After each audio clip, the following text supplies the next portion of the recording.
Good evening. Welcome to the Calvary Podcast, a ministry of Calvary Episcopal Church here in Memphis.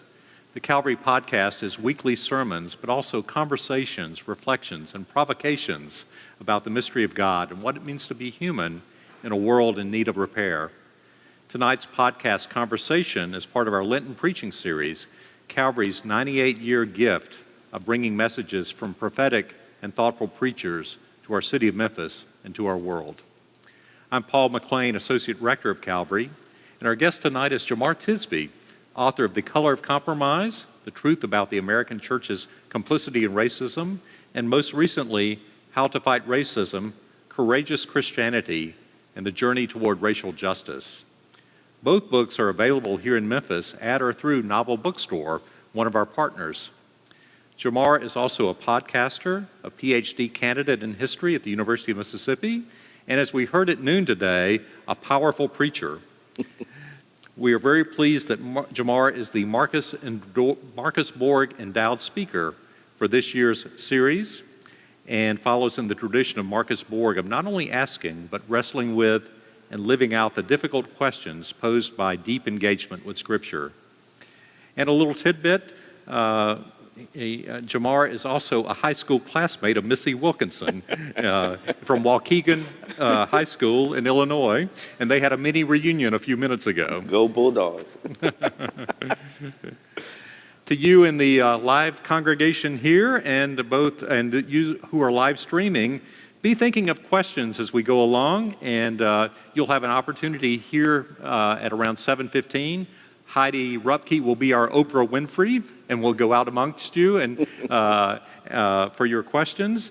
And those of you live stream, you may type them in, and Robin Banks will let us know those questions as well. And so we hope to have some Q&A time, maybe beginning around 7:15 or so. Welcome, Jemar. Thank you for having me. Our pleasure. Last year, we did this right. We had a podcast together right after the Lenten preaching series the second half had to be canceled. We missed out on hearing you preach and having a conversation like this, but we decided to do one anyway in early April. And you told me at that time, this was about 3 weeks into the shutdown from the pandemic, you said there's an old saying in the black community that when white people get the flu, black people get pneumonia. That's right.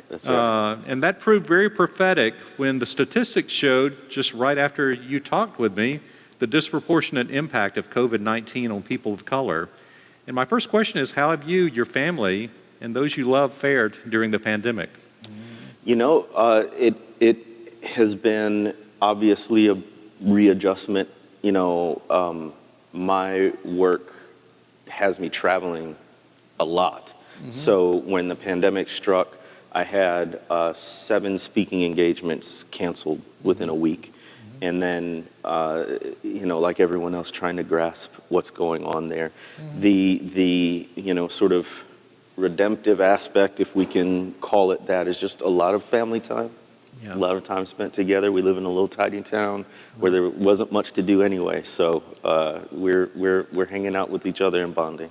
You shared with me too at that time. You, like a lot of millennials, live in the gig economy. Mm-hmm. Tell us what the gig economy is and what how that really affected you during the pandemic. Right. I was saying a minute ago, I don't know what my job or occupation is, mm-hmm. because it's several things at once. I wear multiple hats, and so a lot of people in my generation and younger, we have to sort of cobble together mm-hmm. a full-time job and end up actually working far more than full-time, mm-hmm. but not just on one single sort of 9-to-5 job, earning a 401k or something like that. Mm-hmm. That is not the reality for a lot of us right now.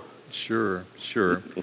And one thing the pandemic showed are healthcare disparities, obviously in different communities, different neighborhoods.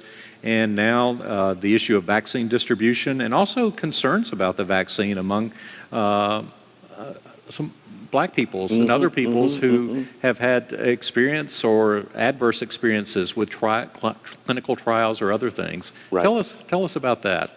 Yeah, so this is a sort of a complicated topic. One of the things to say out front is that if we overemphasize the attitudes of black people when it comes to the vaccine, then we can easily underemphasize or overlook matters of access, structural issues. Right.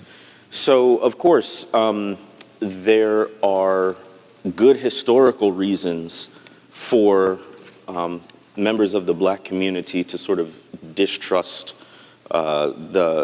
these efforts at giving a vaccine, even though we know the data is telling us it's safe, it's effective, you should take it, all of that. One historical example, obviously, is the Tuskegee Experiment, where a group of black men were promised treatment for syphilis that they never received, unbeknownst to them, but that was the experiment to see what would happen if they went untreated. And of course, it wreaked havoc on them, and that was all for science, all for building up the knowledge of a certain group of people. There are other examples. Another tragic one is Fannie Lou Hamer, who's one of my historical heroes. Yeah. She was born and raised in the Delta, spent her whole life there, even after becoming a national activist. She had a relatively minor procedure to remove some cysts. And she went in and went under anesthesia, and when she woke back up, the doctor, without her permission, consent, or knowledge, had given her a hysterectomy. Wow. Goodness. And that was not uncommon in places like Mississippi and other states where there was sort of forced sterilization of people considered undesirable. And so that lends to the distrust, of course. These stories get passed down and things of that nature. But at the same time, I go back to where we started. It's not simply a matter of attitude, but of access. And so what we're seeing, that quote that you mentioned, which is common in the black community, is that, when white America catches a cold, black America gets pneumonia. And that is to say that whatever issues, natural disasters, a pandemic that affect everyone are going to affect the people who are marginalized even more. And that's certainly been the case with this virus. And so in terms of the vaccine, it is a constant, it needs to be a constant priority to make sure that not just people in the black community, but any sort of marginalized and poor communities have access to the vaccine, because it's too easy to simply say, oh, those people don't trust it, won't take it, and sort of put the onus on the people for getting the vaccine, rather than saying, how can we justly and equitably distribute this vaccine, especially to those who can't work, remotely, who may not have their own cars, who may live in areas like I do without good public transportation. Those kinds of things need to be, I think, at the forefront of the conversation. Absolutely. And you mentioned Fannie Lou Hamer, and I noticed you ended your first chapter with a little of her story and closed the book with the rest of her story. Tell us a little more about her and why she's one of your heroes. Could go on and on. Born in 1917 in Sunflower County, Mississippi, to a family of sharecroppers. She was the 20th of 20 children, which just makes me reflect, having that forced sterilization. She always wanted a family of her own, having come from a massive family, right? And in fact, she did adopt 2 daughters. And I don't think it was through a formal process, which is another interesting conversation about extended family networks in black communities and fictive kinships and how that works. But she had everything going against her from an earthly standpoint. She was poor, she was black, and she was a woman. And she could have lived and died in obscurity like many other black sharecroppers. But a couple of things. One, she was born and raised in the rural black Baptist tradition. Her mama, her daddy, they all preached to her, shaped her with the gospel. And she grew up with a very grassroots, practical understanding of the faith. It's what got you through day to day in the context of suffering. And I say all that because that primes her for what happens in the early 1960s. She reluctantly goes to an informational meeting at William Chapel Baptist Church in Ruleville, where she lived. And it was there that she heard a couple of civil rights workers talking about voting rights. And at the end of the presentation, they asked, who wants to volunteer to go register to vote? And she said, I raised my hand high as it could go. And this was remarkable because she's 42 years old at this point. And you've got folks, so she becomes affiliated with the Student Nonviolent Coordinating Committee, which is students. So she's with teenagers, literally, 18, 19, 20-year-olds. John Lewis is president or chairperson, gets elected chairperson in 1963, and he's in his 20s, So it's really remarkable that she begins her sort of public activism, this quote unquote late in life, and she does it with this group that is comprised of students, but she does it because, one, they were basically the only civil rights group very active in Mississippi. NAACP had a presence, Medgar Evers was the field secretary. SCLC had done a little bit there, but nobody really got a foothold till SNCC came in with all these youngsters with nothing to lose and with a very sort of flat structure in terms of hierarchy and leadership, very collaborative. So they're the ones actually going out into the sharecropping fields and the plantation fields and talking to the poorest of the poor, like Fannie Lou Hamer. And she basically said, if anybody is concerned about people like me, I'm going to be part of what they're doing. So she has this dramatic life, very tragic in many ways. She's coming back from a training, voter rights training, and her group of black activists get arrested, taken to this jail in rural Mississippi, and she gets beaten so severely that she has chronic health issues for the rest of her life, walks with a limp, has kidney issues. One of the cruel aspects of that was the white police officers forced two black inmates to render the beatings under threat of even worse punishment. So turning, black folks against each other. She turns that tragedy into a testimony, though. And specifically in 1964 at the Democratic National Convention, she gives a televised testimony. Lyndon B. Johnson, who was president at the time, was so concerned about how disruptive that testimony was, because you can hear her voice. I mean, it's a strong voice, but it is steeped in the cadence of the Delta. She only achieved a sixth grade education, and so it didn't sound like, King testified at the Democratic National Convention. And although they both were from the South, they were from very, very different lifestyles, right? So Hamer carried with her the aura of authenticity. No one could question. She had unassailable credentials as far as what America was capable of when it came to racism, white supremacy, economic exploitation, patriarchy, all of that. So she made a very powerful figure, and LBJ was so concerned about the disruptiveness of her testimony that he interrupts that broadcast with a press conference about the 9-month anniversary of something. Who celebrates the 9-month anniversary? So it was all a sham, but it worked. It backfired because later the major networks, they aired her testimony in full. But it's a tragic story because she admirably remained in Mississippi, remained in the Delta, didn't go on to other things where there were more money or more resources, whatever. She drained herself traveling around the country to raise money and speak. She started Freedom Farm Cooperative, which was designed to help poor black and white people.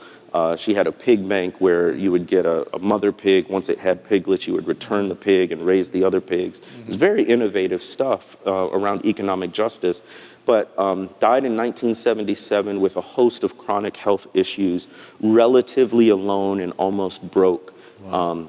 So it's a sobering illustration of the cost of discipleship and the cost of doing racial justice. But through it all, her faith was not incidental to her activism, it animated her activism. And that's what I really appreciate about her. Yeah.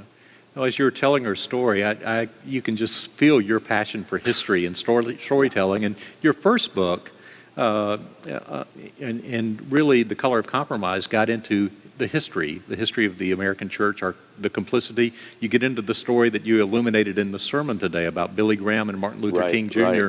And lots of other stories. By the way, before I forget, Common just announced he's doing a biopic of Fannie Lou Hamer.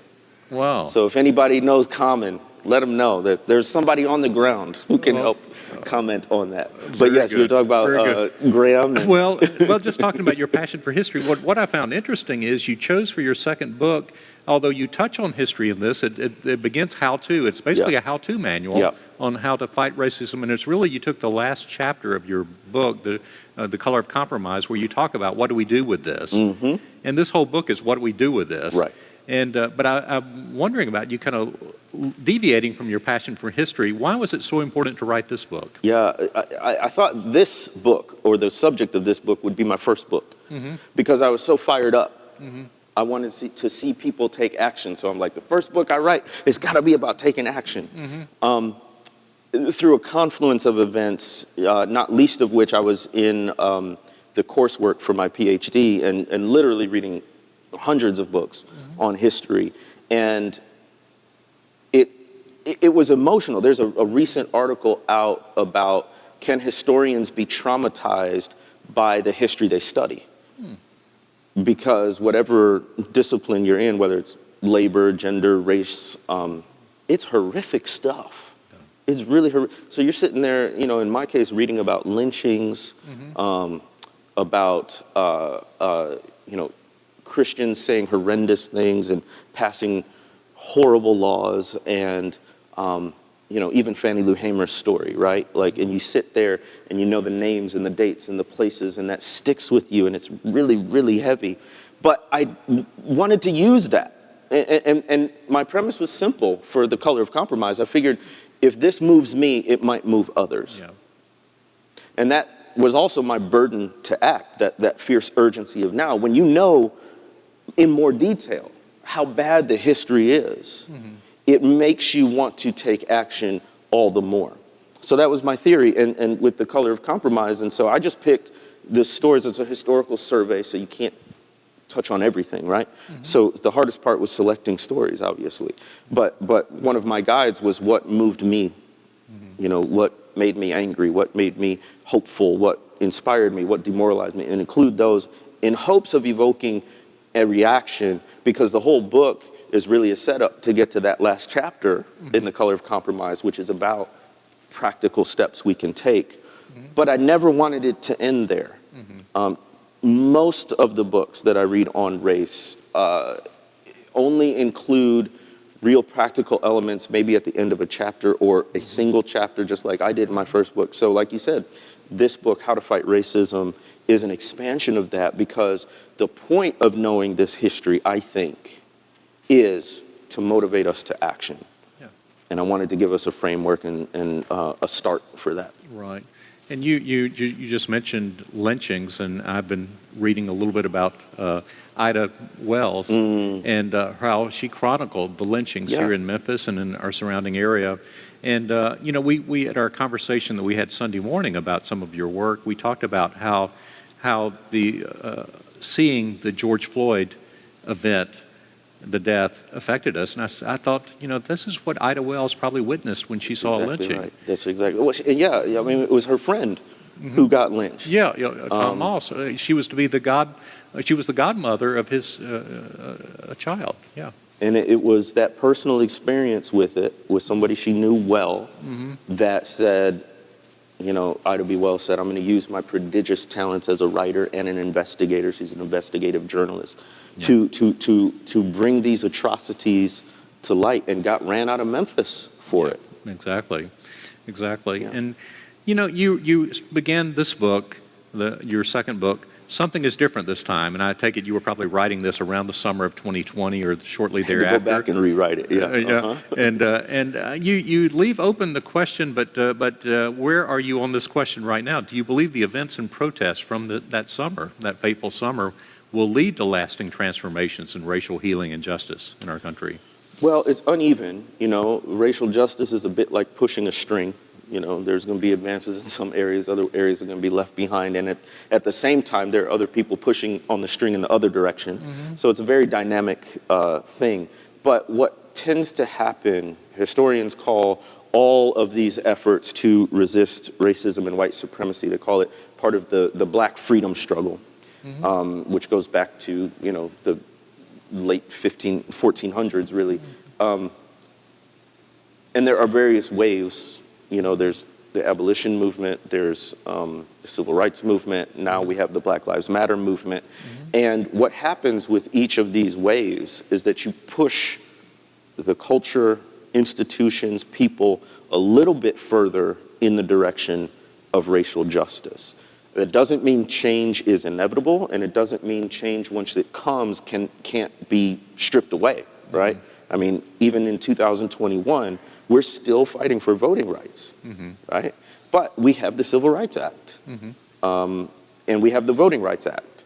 And so, the movement 60 years ago secured some legislative gains that we can now, in the 21st century, appeal to, mm-hmm. As a basis for further civil rights. So I think that is what's happening now. You're seeing it, signs of it. It was, I think it's the mayor of Ithaca, literally is proposing to abolish the police force, dismantle it, mm-hmm. and reconstruct it.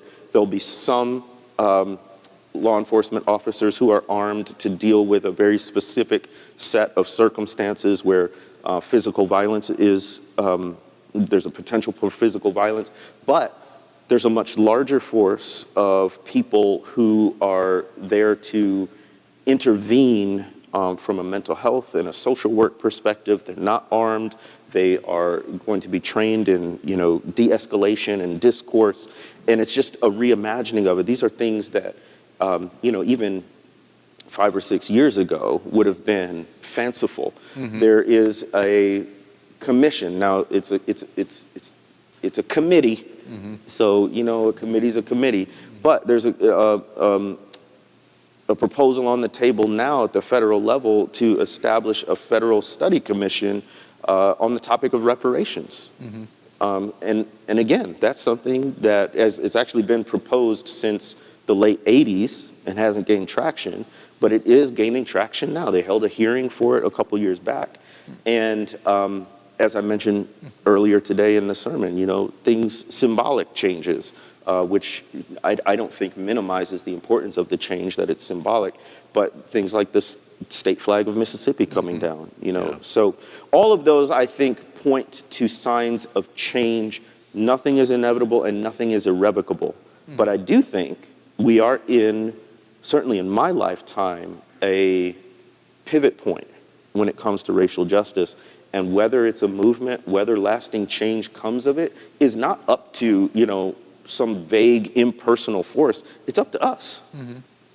It's up to us and how we respond in this moment. So if we want it to be a time of lasting change and a turning point in this nation, then we have to do something about it. Right.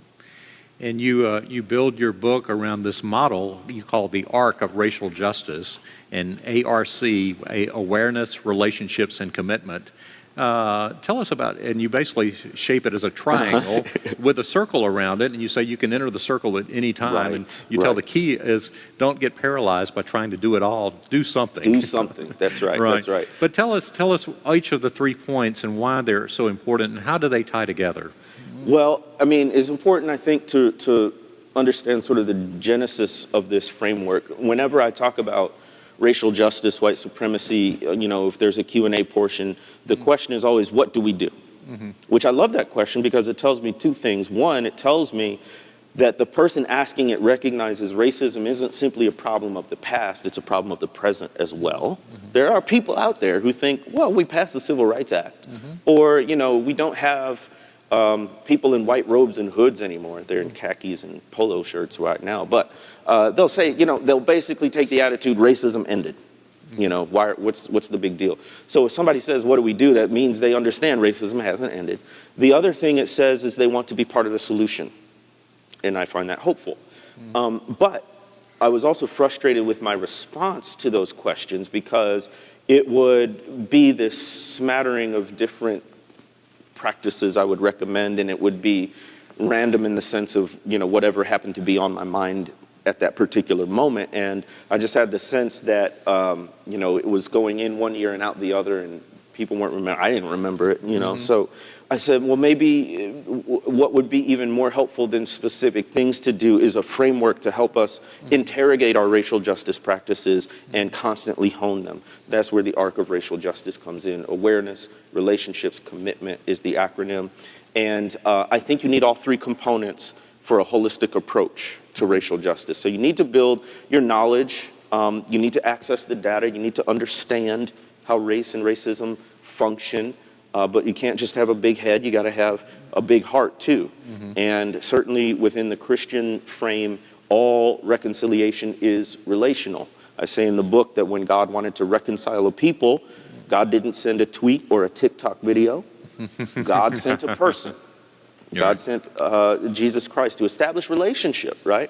And that is still vital in this work of racial justice because we have the tendency to sort of paint other people one-dimensionally or two-dimensionally, but when you cross these social and cultural boundaries to get to know other image bearers, that builds empathy, and empathy is the foundation for action. But especially in sort of the white evangelical frame of racial reconciliation, they tend to stop at the relational part.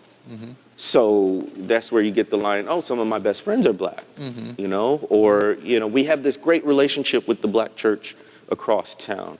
All of that's good, but what I say is, all of your heart-to-heart conversations over cups of coffee or tea aren't going to do anything about mass incarceration.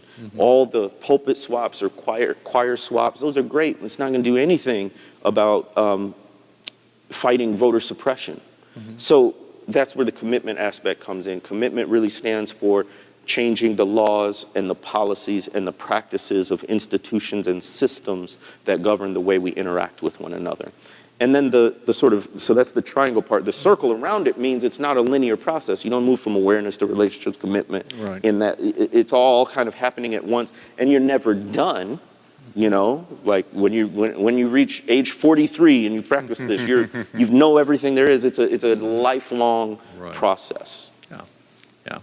I as you were preaching today, I was thinking about this book. It reminds me of a little bit of the Rule of Saint Benedict. It's interesting how we study that theologically, but it's really a monastic how-to guide, how to be a monk. That's right. This is really how to be a human being that loves and respects one another. I like that. Yeah. I like that.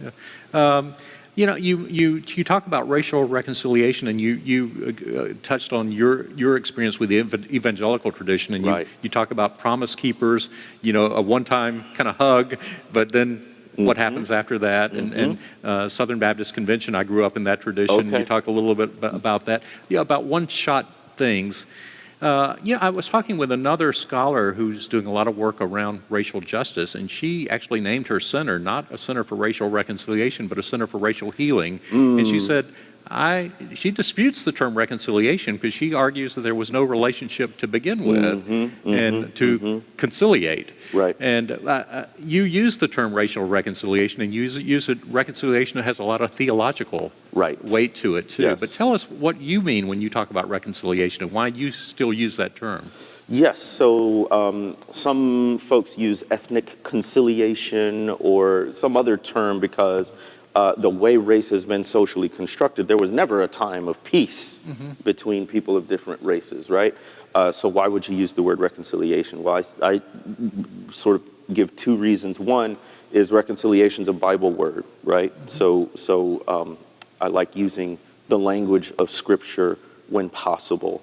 And as we talk about peace between people of different races and ethnicities, we go back to passages from Ephesians where Christ has torn down the dividing wall of hostility.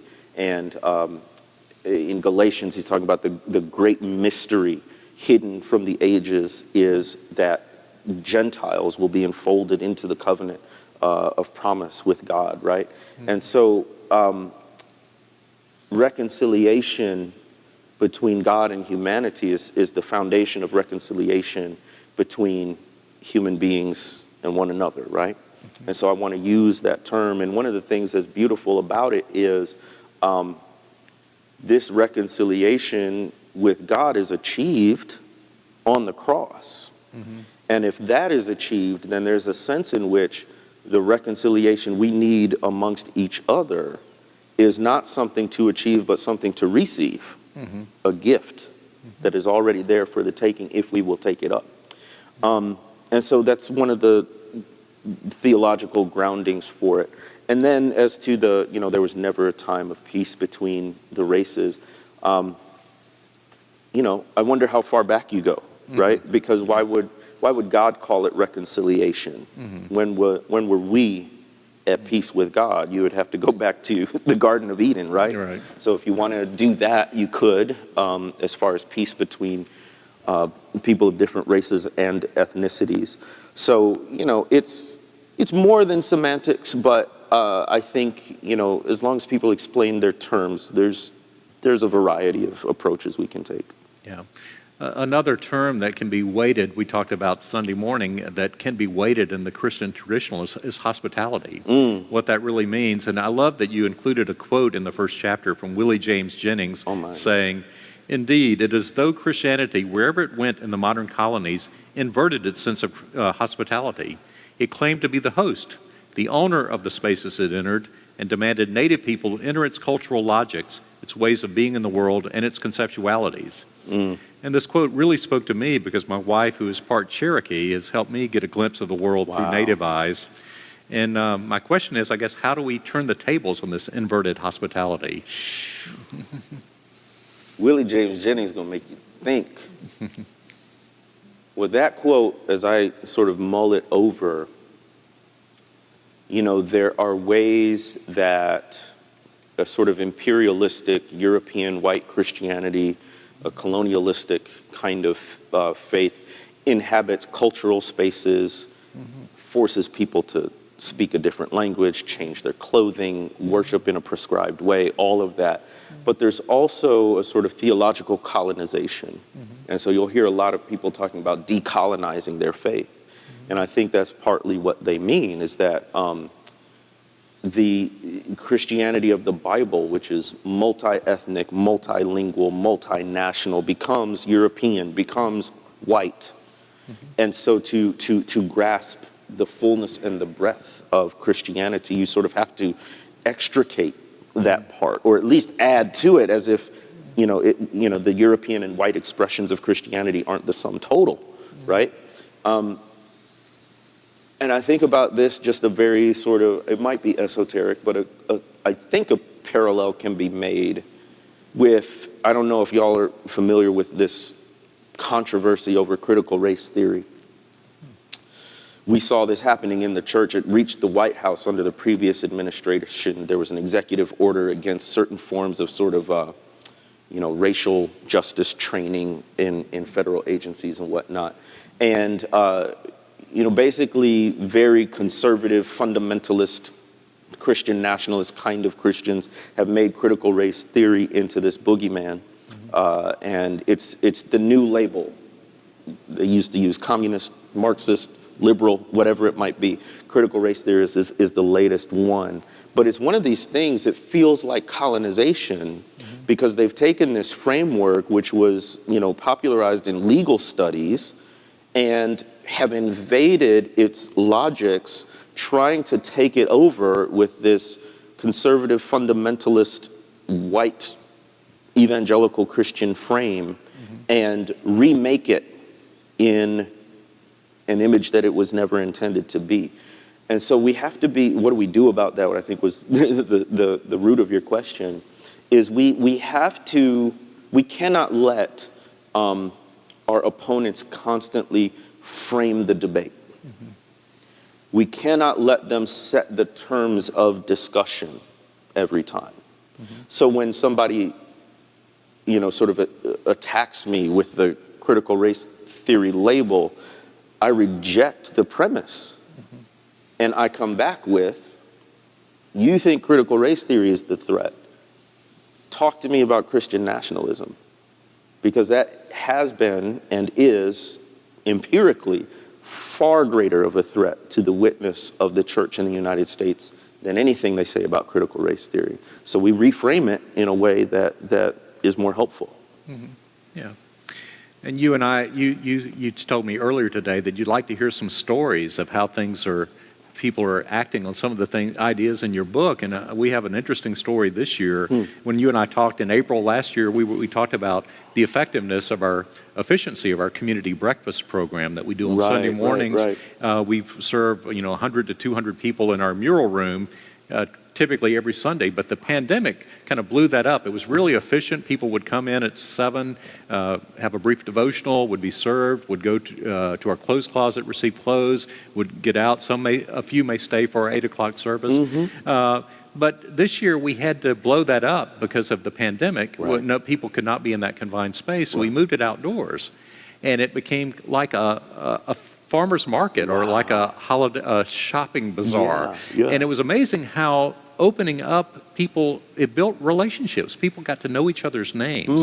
And it no longer felt like the host guest or the host the paternalistic structure just felt like it went away. And it was more like we know each other's names. And it was amazing how that transformed that. Right.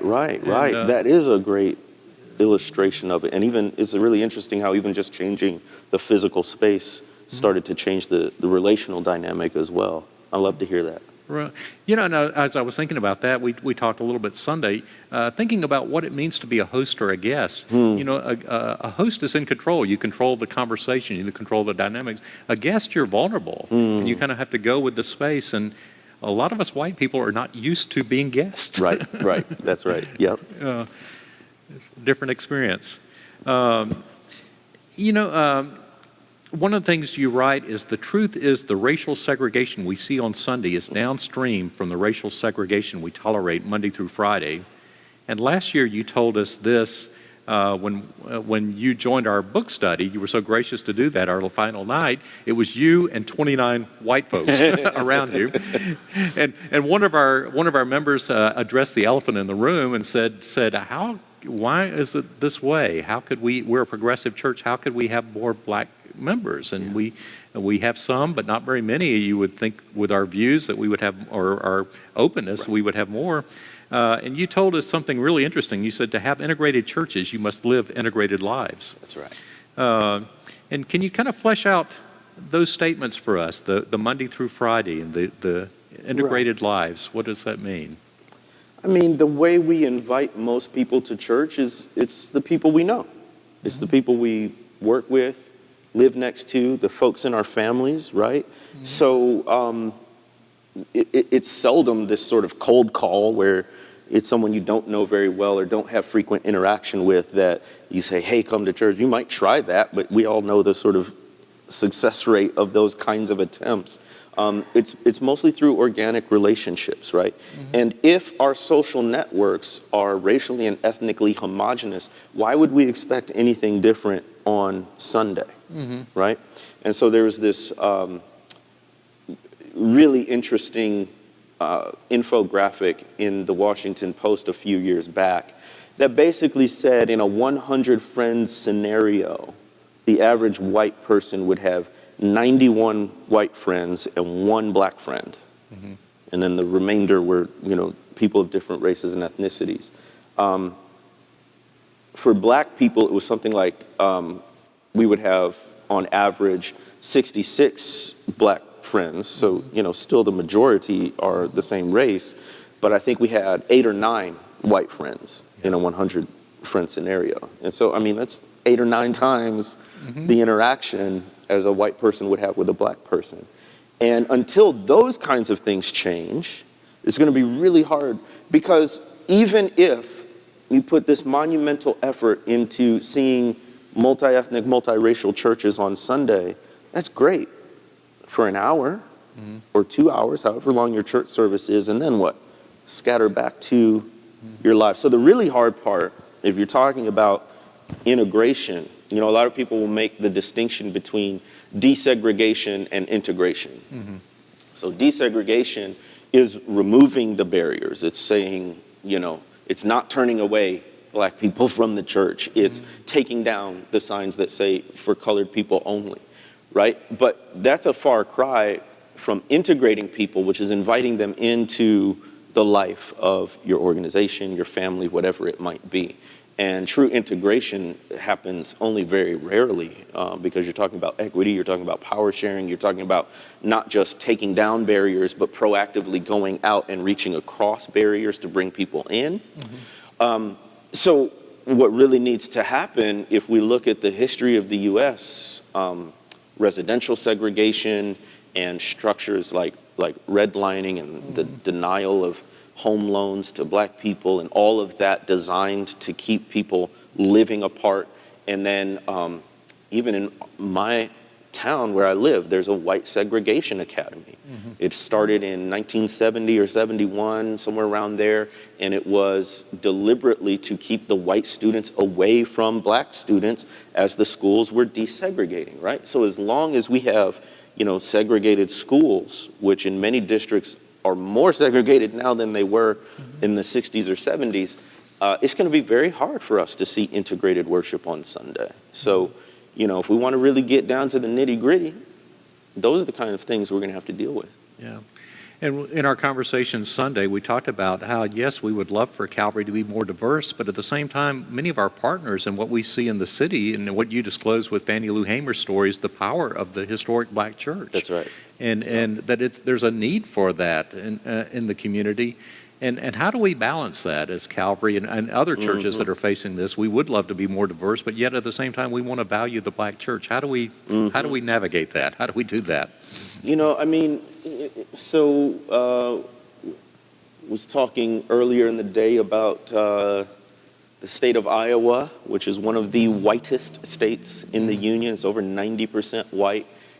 Are there churches in Iowa that no matter how passionate they are about racial justice, are they really going to be racially and ethnically integrated? Because there's actually not the physical presence of people there. And so are they automatically out of this sort of racial justice conversation or effort? I don't think so, because I think there are ways that even in predominantly white or even racially homogenous churches, you can come alongside and be an ally and an advocate, right? So what this church is doing to support various ministries, to open up its beautiful facility for people, the openness, inviting a speaker like me to come and talk about race, right? Like those are all things that may not result in, this United Colors of Benetton ad on Sunday. But is that really the hope and the goal, right? Yeah. I mean, that's nice, but what if you had that but didn't do all of these other things? Yeah. Then it would just be window dressing. Then it would just be the photo op for the website or whatnot. So I'm not convinced that, obviously we need to sort of interrogate our worship, particularly on Sunday mornings, to say, are we putting up needless barriers to inclusion? Right? But that's different than saying that all the energy, and the only way a church can be for racial justice is to have the physical presence of tons of different races and ethnicities. And it's a thing, the line I'm trying to walk here. I'm not trying to let churches off the hook for being racially homogenous. And I think there's a lot we can do. I mean, when I walk into a church, just to be very practical, what immediately strikes me is the visual. And if it's a sea of white, I'm on my guard because I don't know what they believe, right? But then what the church believes starts to come out in various ways. Obviously, the music is one, but even deeper than that, sermons, right? Like the sermon illustrations. Are they quoting nothing but white people? Are they using cultural references that only white people would know? To sort of date myself, it's the difference between referencing, Friends, the sitcom Friends, and Living Single. Okay. One has an all-white cast, and Living Single has an all-black cast, right? I listen to things like Call and Response, right? That would signal to me some of the cultural sensitivity there. I look at the programs, right? Are these programs that require you to have a car, a lot of money, lots of sort of discretionary time and income that many people from poorer communities and black and brown communities don't have. So there's a lot of things we can do to interrogate our practices and make sure that we don't have unnecessary barriers to people coming in. But I just don't think that's the end-all, be-all, or the only thing that we can do. Thank you. I think we're at about the 7:15 point. I'd love to turn it over for some questions now. Is there someone in our congregation, first of all, right here, who has a question? And Heidi will come to you. Just Let me do this while people are thinking of their question. It's a book called How to Fight Racism, and I want to make sure people get something practical. So on the awareness level, I am encouraging folks to do a couple of things. One, in terms of building your awareness, I would prioritize, selfishly, the study of history. I just think history is really transformative as we get exposed to these truths, because we have a very impressionistic sense that this country has a racism problem. But you really got to dive in and hear the story of, Vernon Dahmer, who was killed in Mississippi for not paying the poll tax and burned alive, basically. He survived the fire, but his lungs had been so burned, he died later from his wounds, right? You've got to hear about Ida B. Wells and how she got catalyzed into the racial justice movement and writing the Red Record and exposing lynching. You've got to know that Rosa Parks was a lifelong activist and was the sort of expert on staff that the NAACP sent down to investigate the rape of Recy Taylor long before she didn't move her seat on the bus. So that's one thing for awareness. Another thing for awareness is to write your own racial autobiography. And again, if we can really dive down into the details and write it down, and it's asking yourself questions like, what's my first memory of race? Have I ever used or been called a racial slur? What did my parents teach me? And writing that story. And it doesn't have to be from beginning to end. Some of us have lived a lot of years. It would take a long time to write. It can be a particular season of your life, college or elementary school or whatever. But we have a lot of inner work to do as we do this external work. When it comes to the relationships aspect, that one's tricky. It's really tricky, especially for white people, because for now, adults are still in the numerical majority, and so you outnumber a lot of people. But how do you put yourself in the path of people from different races and ethnicities in a meaningful way, right? And I think that comes almost like a sports team, where you have some other objective, winning the game, and because of that, you form a bond as a team. Right.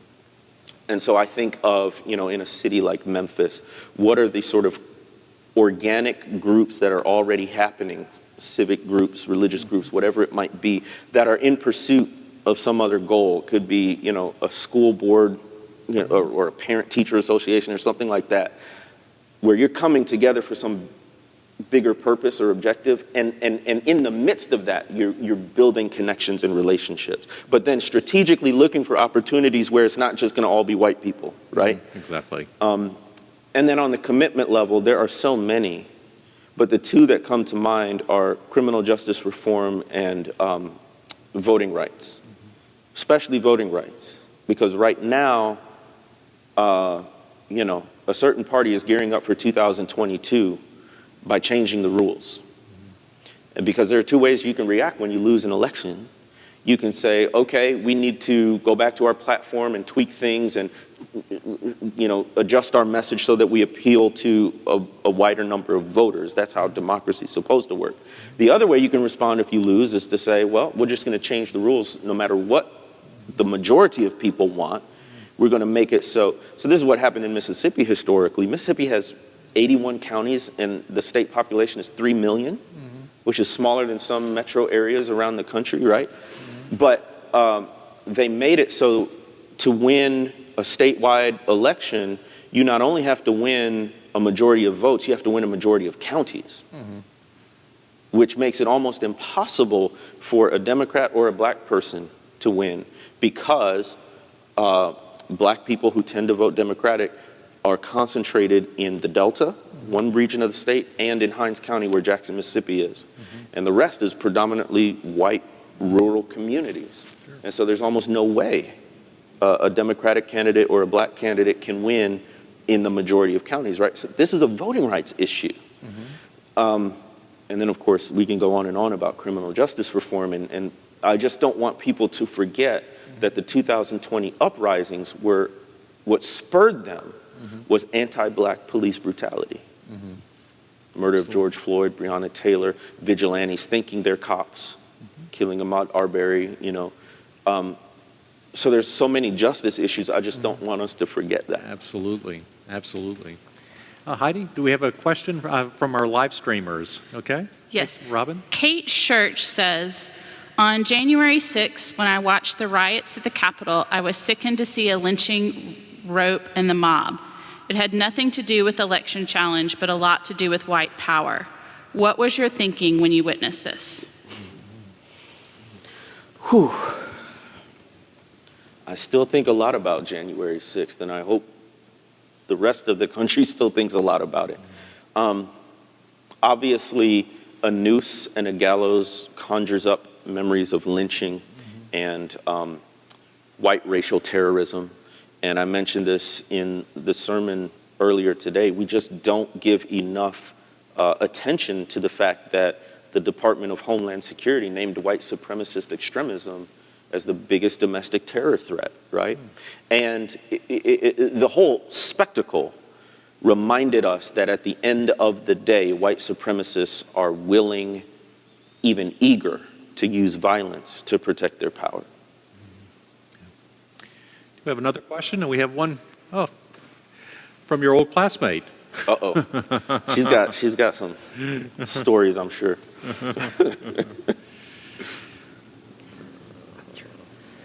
You talked a little bit about how grading an immersion in history can be on one's psyche, especially with difficult or, disgusting subject matter. Could you talk a little bit about maybe how history plays a role in informing your faith? How history plays a role in forming our faith. Yeah. What a great question. Because it had a huge impact on my conception of Christianity in particular. As we read about folks like Fannie Lou Hamer, who wore her faith on her sleeve, right? She was famous, not just for singing, but for singing a particular song, "This Little Light of Mine." She sang that all the time, right? And she put it in every speech. She had this, half dozen verses that she would just riff on all the time, right? And so it motivates me, especially because I describe myself as evangelical adjacent. I've been around white evangelicals a whole lot. And there's this bifurcation of faith and justice, faith and activism, especially around race, right?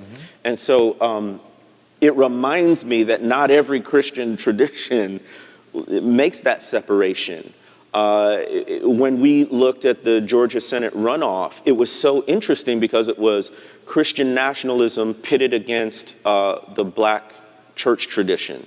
You had Kelly Loeffler, a white Christian nationalist, and Raphael Warnock, who represented the black Christian tradition, even occupying the very same pulpit that Martin Luther King used to preach from at Ebenezer in Atlanta. And it expands our definition of Christianity. And for me, it motivates me to put my faith in action, and not just on sort of an individual level, a pietistic kind of level, but in terms of justice. And it was Cornel West who said, justice is what love looks like in public. And so these conceptions of faith, melding with or motivating action on behalf of others, not just in my own personal social network, but more broadly in the community, the state, and the nation. So for me, more than anything, I think it helps me do two things. One, find sources other than white evangelicals and white Christians, right? So in How to Fight Racism, I recommend you read folks like Howard Thurman and his book, Jesus and the Disinherited, right? So that we know theology doesn't just come from dead white guys, that there's an expansive Christian tradition. And then number two, sort of on a personal level, it spurs me on to action. Good. Thank you for your question. Sure. Any more questions? Oh, yeah. Is it okay if I pull them? Hi, my name is Maddie. I am originally from the Mississippi Delta, and I'm an alumna of the University of Mississippi. All right. And as someone who was going and attending school when a lot of change was happening, when we decided that we were going to no longer fly the state flag, when we were discussed, and a lot of that being pushed by Black students, I saw how emotionally taxing it was for them to go through all of that. And as someone who's getting their candidacy for PhD at the University of Mississippi, what do you see are the next steps for the university? Because I and so many other find ourselves still frustrated with a lot of what's going on, whether that's from faculty, whether that's from students who are indifferent, things like that. What are some steps that you think that we could do? Woo. So the University of Mississippi is a prime example of the structural impediments to change. So at a statewide level, you have the IHL, which is this really weird mechanism that a statewide entity with officials appointed by the governor actually has sort of final say over tenure at individual public universities, right? So whatever changes you want to make, you're going to have to persuade IHL to get on board or abolish it, which, and then at the university level, there's this long, convoluted story where the current chancellor, the job process is nothing anyone would agree to in any sort of fair hiring. So there's not a lot of confidence even in the chancellor of the university and his leadership, and which is common at any sort of university or college, alumni and donors hold so much power. And so all of these are structural impediments to change. The only thing I see really working when you've got all those structural impediments is external pressure. And so even as we look at the state of Mississippi during the civil rights movement, it's when the freedom riders, and especially when white folks were involved in that, because then folks sit up and pay attention, when they came into the state and experienced all this brutality, and that was broadcast in pictures and on film, that's when people said, oh my goodness, look what's happening in Mississippi, right? Even right now in Jackson, there's this horrendous water crisis where people still don't have running water weeks after this snowstorm. And it took, for example, Angie Thomas and Kaese Lehman, two writers from Mississippi, tweeting about it to bring national media attention to the problem. And so it has to go beyond what James Silver called the closed society of Mississippi, because the stranglehold in not just Mississippi, but many states is so intense that it is really only through, or one of the main avenues is through external pressure and bringing attention to these atrocities that a lot of people don't know about. And I think it would be the same with the University of Mississippi. I can go on about the firing of a particular professor in our history department and how that created a national sort of headline for a while, and the sort of pressure that's put for change. But when you have those, this was the function of slave narratives. When people like Frederick Douglass and others wrote about their experience of enslavement and exposed their oppression to the rest of the world is when it starts to stir the momentum for change. So how can we constantly go beyond, the local institution and call attention from the broader populace? Okay. Thank you, Jemar. I believe our hour is up. It's been a full hour. I talked a lot, yes. Yes, but we want to thank you for being with us today and want to continue this conversation, our work with you and our friendship with you and in the days and years ahead. And we look forward to following your work, and we want to be a part of that through sharing our stories. I will take you up on that, yes. And sharing our story together. I want to give a quick plug for the founder and CEO of The Witness, Inc., and we have two divisions, the Black Christian Collective, which is our multimedia arm. We're telling the story, the expansive story of the Black experience in the United States from a Christian perspective, actually, internationally too. And then our newest division is the Witness Foundation, the cornerstone of which is we are selecting 5 promising Black Christian leaders to train them in nonprofit work and to fund them to the tune of $50,000 Wow. per year for each of the 2 years of the fellowship. So if you would like to support our first fundraising campaign, it's called the Will You Be a Witness campaign. You can go to thewitnessinc.com, thewitnessinc.com. Thank you. And thanks to all of you who joined us both in person and live stream this evening. A reminder that both of Jemar's books, The Color of Compromise and How to Fight Racism, are available at or through Novel Bookstore here in Memphis. And I hope you'll join us Friday at noon, either in person or live stream, for a sermon from the Reverend Meredith Day Hearn. We're excited that she's returning back to Memphis and look forward to that on Friday. We wish you all a blessed, restful, and peaceful evening. Thank you.